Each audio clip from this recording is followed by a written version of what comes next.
Asubuhi ya tarehe 18 Mei 2026, Kenya iliamka katika hali ya taharuki na sintofahamu. Maelfu ya Wakenya katika miji mbalimbali walijikuta wamekwama, wenye hasira na wasiojua kesho yao itakuwaje.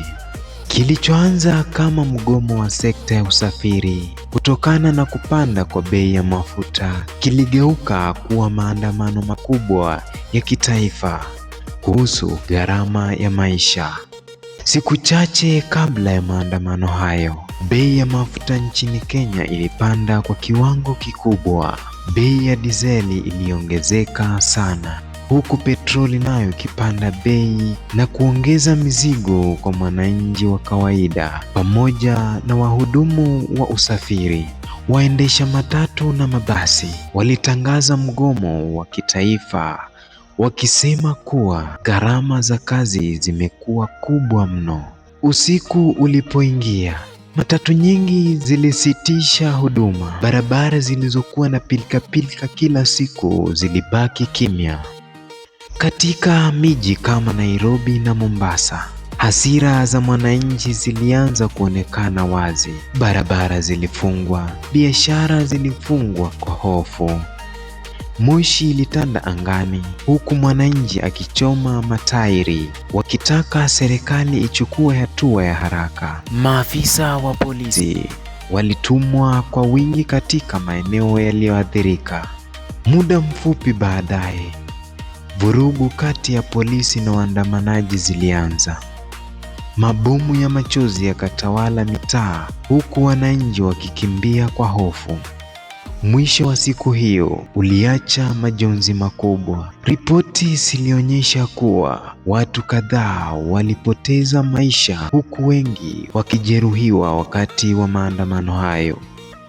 Mamia ya watu walikamatwa na polisi, huku serikali ikieleza kuwa baadhi ya maandamano yalikuwa ya vurugu na haramu. Lakini kwa Wakenya wengi, maandamano hayo hayakuwa tu kuhusu mafuta. Yalikuwa kilio cha wananchi kuhusu maisha magumu, ukosefu wa ajira na mzigo mkubwa wa uchumi. Serikali ilieleza kuwa kupanda kwa bei ya mafuta kulitokana na migogoro ya kimataifa iliyotikiza soko ya mafuta duniani.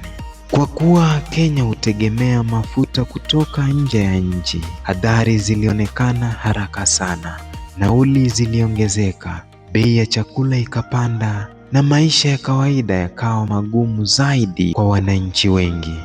Baada ya siku kadhaa za mivutano, mazungumzo kati ya serikali na viongozi wa sekta usafiri walileta afueni ya muda. Baadhi ya huduma za usafiri zikaanza kurejea, lakini maswali mengi yaliendelea kubaki.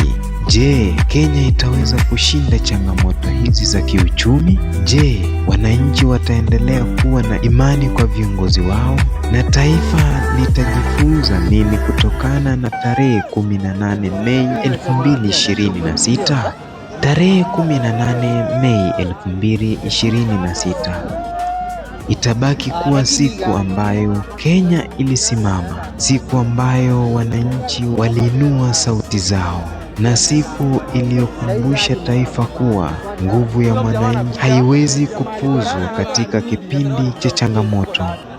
Hadithi ya Kenya bado inaendelea kuandikwa, na huu ndio mwisho wa makala yetu kwa sasa.